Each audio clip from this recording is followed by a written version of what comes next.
এবার যদি মালিক পীর বাবা হইতো, এক একটা পীর বাবার সন্তান ৫,০০০, ১০,০০০, ২০,০০০ থাকতো। কথা ঠিক না বে ঠিক? পীর বাবা যদি ধন দিত, এক একটা পীর বাবা নিঃসন্দেহে তারা রাষ্ট্রের প্রধানমন্ত্রী হইতো। কথা কয় না? তাহলে বোঝা গেল পীর বাবা সন্তানে দিতে পারে না, মাল টাকাও দিতে পারে না। দেওয়ার মালিক কে? জোরে বলেন কে? তো পীর বাবার সেজদা দেওয়া যাবে না, তার কাছে কিছু চাওয়া যাবে না। সেজদা দিলে শিরক, সেজদা দিলে বেঈমান, কিছু চাইলেও বেঈমান। আল্লাহ পাক তো আমাদেরকে শিক্ষা দিয়েছে, তোমার যদি কিছু চাওয়ার দরকার হয় তুমি রবের কাছে চাও, আল্লাহর কাছে চাও। বান্দা তোমার জন্য আল্লাহ পাক সন্তান নিয়ে বসে আছে, তোমার জন্য টাকা নিয়ে বসে আছে। ইব্রাহিম আলাইহিস সালাতু ওয়াস সালাম সন্তান চাইছে কার কাছে? বাবা আদমের কবরে গিয়া তার কাছে। কথা কয় না? আপনার বাবার কবরের চেয়ে বড় হাজার হাজার গুণ বেশি আদম আলাইহিস সালামের কবর। কথা ঠিক না বে ঠিক?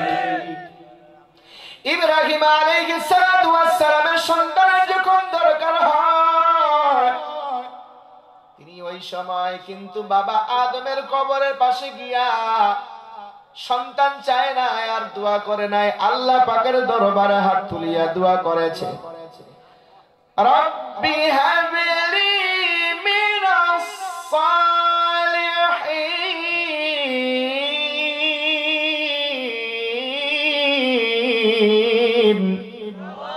ফাবাশশারনাহু বিগুলামিন হালিম। আল্লাহ বলেন ইব্রাহিম আলাইহিস সালাতু ওয়াস সালামের কাছে, ইব্রাহিম আলাইহিস সালাম আল্লাহ পাকের কাছে তিনি সন্তান চেয়েছেন। আল্লাহ পাক রব্বুল আলামিন তাকে নেককার সন্তানের সুসংবাদ দিয়েছে। আল্লাহ আমাকে নেককার সন্তান দাও। ইব্রাহিম আলাইহিস সালাতু ওয়াস সালামের দোয়া আল্লাহ পাক কবুল করে নিয়া তাকে নেককার সন্তান দান করেছে। এই আল্লাহ পাকের বান্দা যেই কথা বলতেছিলাম, বাবা আদম আলাইহিস সালামকে আল্লাহ পাক সম্মানিত করেছে। কোন গুণের কারণে? আল্লাহ পাক রব্বুল আলামিন তাকে ইলম দিয়েছিলেন, জগতের সব বিষয়বস্তুর নাম তিনি বলতে পারতেন। এটা ফেরেশতাদের কাছে এই গুণ ছিল না। আল্লাহ পাক রব্বুল আলামিন এই জন্য ফেরেশতাদেরকে তাজিম করার জন্য, সম্মান করার জন্য আল্লাহ পাক রব্বুল আলামিন আদেশ করেছেন। এই আল্লাহ পাকের বান্দা আদম আলাইহিস সালামকে আল্লাহ পাক ইলমের কারণে সম্মানিত করেছে। আমাদের পয়গম্বরের আগে হযরত ইউসুফ আলাইহিস সালাতু ওয়াস সালাম আল্লাহ পাক তাকে সম্মানিত করেছেন। আল্লাহ পাক তাকে কোন গুণে সম্মানিত করলো? আল্লাহ পাক তো তাকে অনেকগুলো গুণ দিয়েছিলেন। এক নাম্বার গুণ হলো জগতের সমস্ত মানুষের চেয়ে বেশি আল্লাহ পাক আদম আলাইহিস সালামকে সুন্দর করে বানাইছে। তার চেয়ে সুন্দর আর পৃথিবীতে কোনো মানুষ নাই।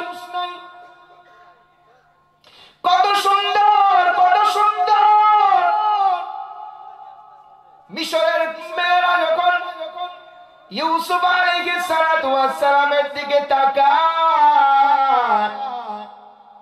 তারা বলে মা হাযা বাশারা ইন হাযা ইল্লা মালাকুন কারীম। বলে এটা তো কোনো মানুষ হইতে পারে না, এটা আকাশের ফেরেশতা। এত সুন্দর কোনো মানুষ তো হয় না। মিশরের মানুষ তো এমনি সুন্দর। মিশরের মেয়েরা সমালোচনা করিয়া বলে এটা জমিনের কোনো মানুষ হইতে পারে না, এত সুন্দর মানুষ জীবনে কখনো দেখি নাই। ইউসুফ আলাইহিস সালাতু ওয়াস সালামকে এত সুন্দর করে বানাইছে। এই সুন্দরের দাম কত? এই সুন্দরের দাম আল্লাহ পাক কোরআনে কারীমের মধ্যে বর্ণনা করেছেন। ইউসুফ আলাইহিস সালাতু ওয়াস সালাম সুন্দর হওয়ার কারণে তার 11 ভাই তার সাথে সব সময় হিংসা করত। 10 ভাই ছিল সৎ ভাই, 10 ভাই সবাই ইউসুফের সাথে হিংসা করত। আল্লাহ পাক ইউসুফ আলাইহিস সালামকে নবুয়তি দান করবেন এবং অন্যদিকে তিনি সুন্দর, এই জন্য তার বাবা ইয়াকুব আলাইহিস সালাম তাকে অত্যন্ত মহব্বত আদর স্নেহ যত্ন করত, খেয়াল রাখতেন। এটা বাকি 10 ভাই তাদের পছন্দ হতো না, এই জন্য শত্রুতা পোষণ করিয়া হিংসার বশবর্তী হইয়া ইউসুফ আলাইহিস সালাতু ওয়াস সালামকে কূপের মধ্যে 10 ভাই নিক্ষেপ করেছে, ফিরে চলে আসছে।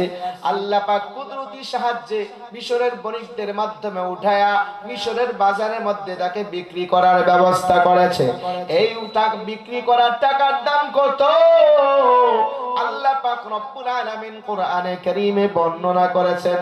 দেখেন সুন্দরের দাম কয় টাকা, হয়তো ভাবতে পারেন সুন্দরের দাম হয়তো মিলিয়ন ট্রিলিয়ন টাকা হবে। না না, আল্লাহ পাক রব্বুল আলামিন কোরআনে কারীমের মধ্যে বলেন وَشَرَوْهُ بِثَمَنٍ بَخْسٍ دَرَاهِمَ مَعْدُودَةٍ وَكَانُوا فِيهِ مِنَ الزَّاهِدِينَ।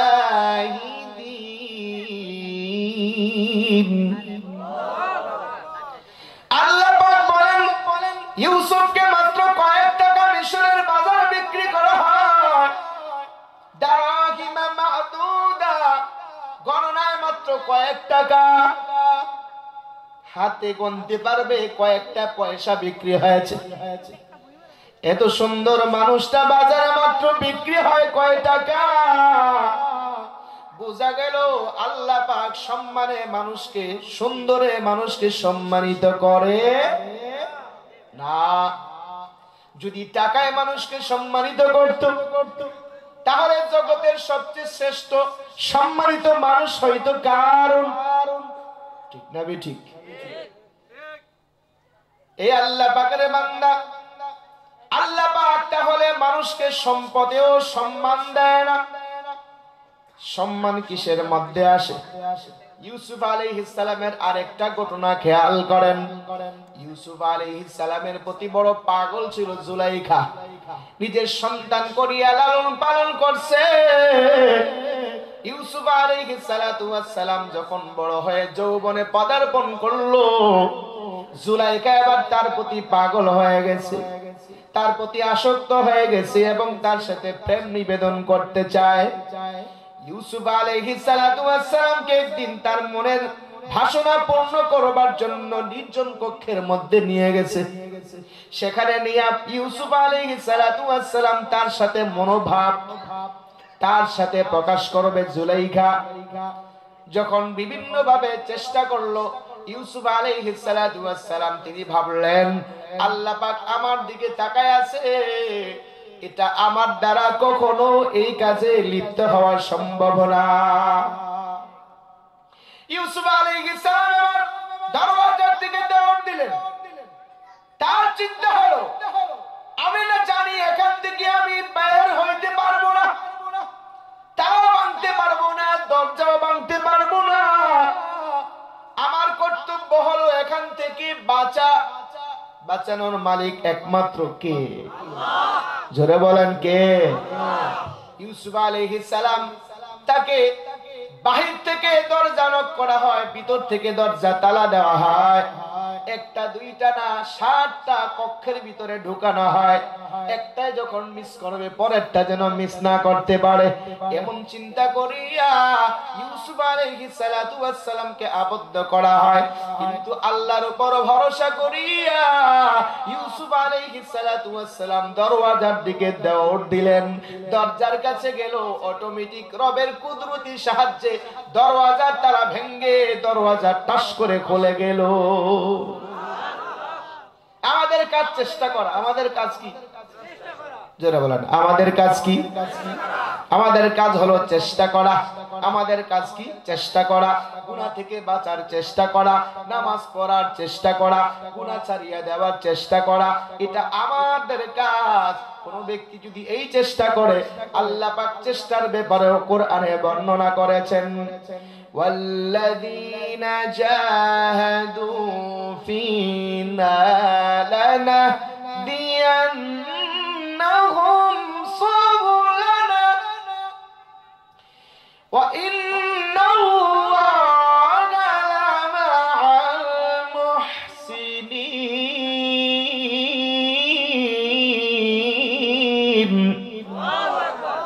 আল্লাহ বলে, যে আমার রাস্তায় চেষ্টা করে, যে আমার রাস্তায় চলার জন্য সাধনা করে, যে আমার রাস্তায় চলার জন্য চেষ্টা চালায়া যায়, আমি আল্লাহ তাকে ওই রাস্তায় চলার জন্য সহজ করে দেই। হেদায়েত পেতে হলে চেষ্টা করতে হবে, নামাজ পড়তে হলে চেষ্টা করতে হবে, রোজা রাখতে হলে চেষ্টা করতে হবে, দ্বীনের পথে চলার জন্য চেষ্টা করতে হবে। আল্লাহ পাক আমাদের ওই চেষ্টার দরওয়াজার মধ্যে ধরে বসে আছে। আমাদের চেষ্টা করে দরওয়াজা নক করব, নক করার কাজ হলো আমাদের। আল্লাহ পাক দরওয়াজা ধরে বসে আছে। আপনি যখন ওই চেষ্টার পথে নক করবেন, আল্লাহ পাক আপনার জন্য ওই দরওয়াজাটা খুলে দিবে। এই আল্লাহ পাকের বান্দা ইউসুফ আলাইহিস সালাতু ওয়াস সালামের কাজ হলো চেষ্টা করা। দৌড় দিয়ে দরজার কাছে গেল, আল্লাহ পাক রব্বুল আলামিন কুদরতি সাহায্যে দরওয়াজা খুলে দিয়েছে। শেষ পর্যন্ত একটা, দুইটা, তিনটা, চারটা, 7 দরওয়াজা ভেঙ্গে যখন মেন গেটের মধ্যে গেল, এবার জুলাইখা আর মিসি হযরত ইউসুফ আলাইহিস সালাতু ওয়াস সালাম দুইজনের সাক্ষাৎ হইল মিশরের আজিজ বাদশার সাথে। দুইজনের অবস্থা দেখিয়া ফের আর বুঝতে বাকি নেই বাদশা ইউসুফ আলাইহিস সালাতু ওয়াস সালামকে এবার অপরাধী সাব্যস্ত করলো। নিজের স্ত্রীকে বাঁচাইবার জন্য এবার জেলখানার মধ্যে পাঠানো হলো। ইউসুফ আলাইহিস সালাম জেলখানার মধ্যে আছেন। জেলখানার মধ্যে যাওয়ার পর আরেকটা ঘটনা ঘটেছে। এই ঘটনা থেকে বুঝতে পারবো আল্লাহ পাক ইউসুফ আলাইহিস সালাতু ওয়াস সালামকে কিভাবে সম্মানিত করলেন। ইউসুফ আলাইহিস সালাতু ওয়াস সালামের সাথে দুইজন ব্যক্তি ছিল, দুইজন যুবক ছিল তার সাথে জেলখানার মধ্যে। আল্লাহ পাক এই কথাটা কোরআনে কারীমের মধ্যে বর্ণনা করেছেন, ওয়া দাখালা মাআহুস সিজনা فتيان قال أحدهما إني أراني أعصر خمرا وقال الآخر إني أراني أحمل فوق رأسي خبزا تأكل الطير منه نبئنا بتأويله إنا نراك من المحسنين।